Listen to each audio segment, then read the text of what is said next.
Hello नमस्कार, मैं अंशुला। ये जिंदगी के सफर में आप लोग का एक बार फिर से स्वागत है। जैसे कि आपने आज का टाइटल देखा, मेरा आज का टाइटल है आखिर क्यों।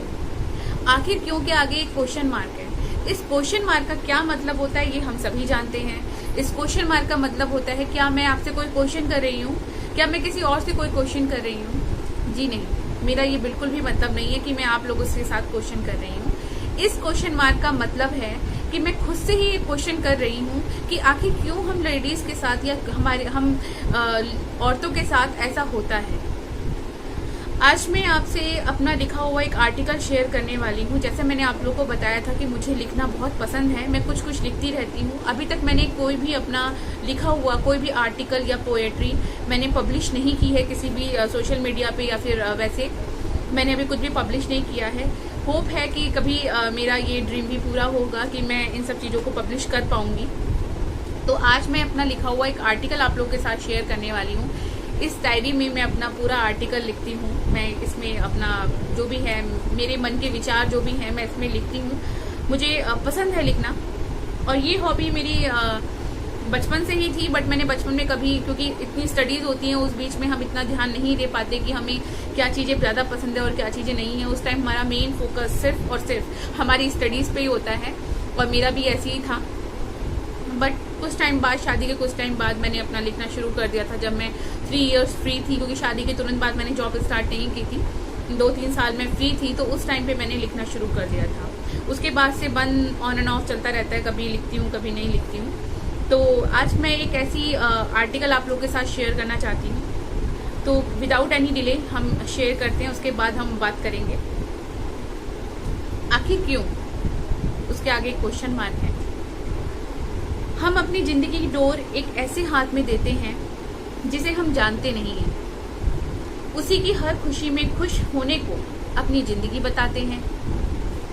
जो उसको प्यारे हो उसी को हम प्यार करते हैं, उम्र भर बिना ये सोचे कि क्या वो हमें प्यार करते हैं या नहीं करते। उसी का साथ पाने को तरसते हैं हर पल, चाहे वो दे और चाहे वो ना दे, वो उसकी अपनी इच्छा है। अपने माँ बाप की इज्जत को आंखों में सजाए, उनका आशीर्वाद लिए जब एक लड़की आती है अपने ससुराल। अपने नए परिवार को अपना बनाने, उनकी खुशी उनके दुख में उनके साथ खड़े रहने का वचन लिए अपनी डोली में वो आती है और अर्थी में जाने का प्रण ले लेती है। वो हमेशा ये सोचती है कि वो ऐसा कोई काम ना करे जिससे उससे उसके परिवार और उसके माँ बाप को शर्मिंदा होना पड़े। एक लड़की ये सोचती है कि वो कोई भी ऐसा काम ना करे जिससे उसके परिवार को या उसके माँ बाप को उसकी वजह से शर्मिंदगी महसूस हो। हर एक आंसू को अपने होठों पर सजाए हंसते हंसते अपनी पूरी जिंदगी दूसरों की खुशियों में निकाल देती है। लेकिन कभी किसी ने उस नारी के मन में छुपी अभिलाषा, इच्छा को, उसके मन की बात जानने की कोशिश करता है कोई? जो औरत खुशी खुशी अपना पूरा जीवन अपने परिवार के लिए व्यतीत कर देती है, अपने परिवार के लिए अपनी जिम्मेदारियों को उठाने में निकाल देती है, क्या कभी किसी ने उससे उसकी इच्छा, उसकी अभिलाषा, उसकी खुशियों को जानने की कोशिश की है? उसके मन की बात को किसने जाना? क्यों उम्मीद करती है दुनिया हमसे हर खुशी देने की, हर पल खुश रहने की? क्या कभी ने किसी ने हमारे बारे में सोचा? हर छोटी गलती पे हमें डांट दिया जाता है, हर छोटी गलती पे हमें ये बोल दिया जाता है कि तुम घर की जिम्मेदारी नहीं उठा सकती, या हर किसी बात पे हमें ये बोल दिया जाता है कि आदमी तो जॉब करता है, औरत का काम होता है बच्चे पालने का, बच्चे संभालने का, परिवार को चलाने का। तुम जॉब करती हो तो क्या, परिवार तो तुम्हें ही संभालना होगा। लेकिन एक औरत, आदमी की जिम्मेदारी इसके लिए कुछ नहीं होती, वो खाली बाहर जाके जॉब करे और घर संभाले एक औरत। शायद ये प्रकृति का नियम बना दिया गया है, शायद ये हम औरतों ने ही शायद ये कर दिया है कि हम हंसी खुशी उस चीज को, वो जो चली आ रही है इस चीज को एक्सेप्ट करने की। हर बात की उम्मीद हमसे, और हमारी उम्मीदों का क्या? हर बात की उम्मीद हमसे की जाती है कि तुम ऐसा करो, तुम वैसा करो। बट हमारी उम्मीदों को कौन ध्यान में रखता है? हमारी जो जरूरतें हैं, हमारी उम्मीदें आपके साथ भी हो सकती हैं, बट हमारी उम्मीदों को किसने सोचा? कौन ध्यान देता है इस बात पे? क्यों बनाया है एक लड़की, एक औरत का जीवन इतना संघर्षपूर्ण? आखिर क्यों? यही क्वेश्चन है मेरा आप सभी से या अपने आप से कि क्यों बनाया है एक औरत, एक लड़की का जीवन इतना संघर्षपूर्ण? क्यों दुनिया हमसे ये सवाल करती है? हमारे कपड़ों पे, हमारे कपड़ों से हमारे कैरेक्टर को जज करती है। अगर लिपस्टिक थोड़ी डार्क हो गई तो उस लिपस्टिक से हमारे कैरेक्टर को जज किया जाता है। अगर कपड़े मैंने अपने पसंद के या थोड़े से फिटेड पहन लिए या मैं बहुत गुड लुकिंग लगने लग गई तो उससे मुझे जज किया जाएगा। क्यों? ये मेरी अपनी मर्जी है, ये मेरी अपनी इच्छा है कि चाहे मैं ये पहनूं चाहे मैं वो पहनूं। मेरे साथ कभी ऐसा कुछ नहीं हुआ, ना शादी से पहले और ना शादी के बाद। शादी से पहले भी मैं मुझे बहुत फ्रीडम मिली हुई थी और शादी के बाद भी मुझे फ्रीडम ही मिली है। और अगर फ्रीडम नहीं भी मिलती तो उसे पाने के लिए शायद मैं 101% लगा देती, क्योंकि मुझे उन खुशियों में खुशी मिलती है जिन खुशियों में मैं खुश रहना चाहती हूँ, जिनको मैं करना चाहती हूँ। और मेरी हर एक उस औरत से, हर उस लड़की से ये गुहार है, ये बात है कि कभी भी आपके साथ कोई भी गलत चीज होती है या कोई भी ऐसा होता है, जो कुछ होता है जो आपको अच्छा नहीं लगता, तो उसके लिए आवाज उठाइए। अगर आप अपने लिए आवाज नहीं उठाएंगे तो कोई भी आपका साथ नहीं देगा, चाहे वो माँ बाप ही क्यों ना हो। आपको खुद आगे बढ़ना होगा, तब पूरी दुनिया आपके पीछे पीछे होगी। शायद यही सोच है हम औरतों की। कुछ हम औरतें भी उस चीज को एक्सेप्ट कर लेते हैं कि नहीं, हमारी मदर ने भी बहुत जिम्मेदारियां उठाई हैं, उनकी मदर ने भी बहुत जिम्मेदारियां उठाई हैं, ये तो प्रकृति का नियम है, ये तो संसार का नियम है, एक औरत को ही सारी जिम्मेदारी उठानी होती है। ऐसा बिल्कुल भी नहीं है। एक औरत सारी जिम्मेदारी नहीं उठाती है। परिवार में 2 पहिए होते हैं, एक औरत, एक पुरुष, एक औरत, और वो दोनों ही बराबर के हिस्सेदारी होते हैं कोई भी जिम्मेदारी उठाने के लिए।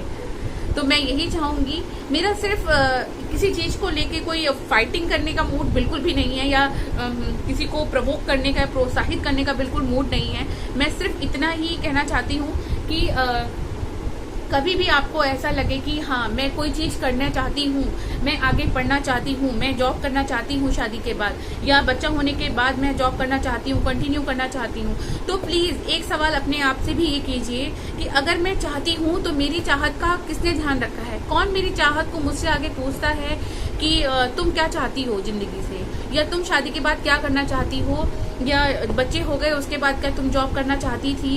कौन आपके हाथ में हाथ पकड़ के ये पूछता है? एक औरत अपने परिवार, अपने आदमी, अपने सास ससुर, अपने देवर, अपनी नंद, सबका ख्याल रख सकती है, सबका ख्याल रख सकती है एक औरत। वो जॉब भी कर सकती है, वो बच्चा भी संभाल सकती है, वो घर भी संभाल सकती है, वो अकेले सारा काम कर सकती है। तो ऐसा किसी किताब में, किसी गीता में, किसी कुरान में नहीं लिखा हुआ है, चाहे वो किसी भी धर्म का आदमी हो, कि एक औरत ही सब कुछ निभाएगी तभी शायद उसे मोक्ष मिलेगा, नहीं तो नहीं मिलेगा। ऐसा नहीं होता।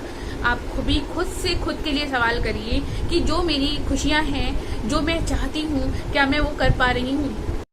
शादी के बाद मैंने भी 3 साल जॉब नहीं की है। मैं शादी के बाद मैंने भी अपने हस्बैंड की कहीं ना कहीं सुनी, और वो अपनी जगह सही भी थे। मैं हरिद्वार से बिलोंग करती हूँ। मैं शादी के बाद हरिद्वार से दिल्ली शिफ्ट हो गई, और जो दिल्ली का माहौल है वो कहीं ना कहीं मुझे पसंद नहीं था। शादी से पहले भी मेरा दिल्ली आना जाना था, मैं दिल्ली आई हूँ, मेरे चाचा वगैरह यहीं सब रहते थे, जॉब करते थे, तो हमारा लगा रहता था आना जाना, बट दिल्ली मुझे पसंद नहीं था शुरू से। तो जब शादी के बाद मैं आई थी तो मेरे हस्बैंड ने मुझे जो है, मैं देख रही थी कि टाइम क्या हो गया है सॉरी मेरे हस्बैंड ने मुझे एक ही बात बोली थी, आपको जॉब करना है आप करो, मुझे कोई प्रॉब्लम नहीं है, बट मैं सिर्फ इतना कहना चाहता हूँ कि दिल्ली जैसे माहौल में अगर हेक्टिक शेड्यूल मेरा भी रहेगा और हेक्टिक शेड्यूल आपका भी रहेगा तो शायद एक दूसरे को हमारे लिए टाइम देना मुश्किल हो जाएगा। उन्होंने बहुत अच्छे वे में मुझे समझाया था कि आपकी मर्जी है, अगर आप करना चाहते हो तो कर सकते हो, मेरी तरफ से कोई ऐसा फाउंडेशन नहीं है, बट थोड़ा सा टाइम अपनी मैरिड लाइफ को भी देना जरूरी होता है हर किसी लेडीज के लिए। तो मैंने 3 साल अपनी मैरिड लाइफ को दिए। आफ्टर दैट मैंने अपना जॉब स्टार्ट कर दिया था। उसके बाद मैं जॉब कंटिन्यू करा मैंने अपना। फिर बेबी होने के बाद मैंने 2 साल ब्रेक लिया, फिर देन उसके बाद मैंने कंटिन्यू अपना जॉब स्टार्ट कर दिया। तो ऐसे करके मैंने अपनी इच्छाओं को कभी नहीं मारा, मैं हमेशा कंटिन्यू जॉब करती रही हूँ, और मैंने वही चीज की है जो मुझे अच्छी लगती है, मैं सेल्फ सेटिस्फाइड कर पाती हूँ अपने आप को। तो मेरी भी आप लोगों से सिर्फ यही विनती है, कोई भी लेडीज जो देख रही हैं और अपने किसी के साथ आप देखते हो कि किसी के साथ ऐसा कुछ हो रहा है, तो प्लीज उन्हें जरूर ये मोटिवेट करिए, ये बताइए कि अपनी लाइफ में जब तक आप खुद संघर्ष नहीं करोगे, कोई आपके लिए संघर्ष नहीं करेगा। तो आज के लिए सिर्फ इतना ही, फिर मिलते हैं। तब तक के लिए अपना ध्यान रखिए, सुरक्षित रहिए, घर में रहिए जितना हो सके, क्योंकि कोरोना का कुछ नहीं कह सकते। फिर मिलते हैं नेक्स्ट ब्लॉग में। और अगर वीडियो थोड़ा सा भी अच्छा लगे तो लाइक जरूर करिएगा। आपका लाइक मेरे लिए बहुत मुझे मोटिवेट करता है नेक्स्ट ब्लॉगिंग के लिए। तब तक के लिए बाय बाय, फिर मिलते हैं।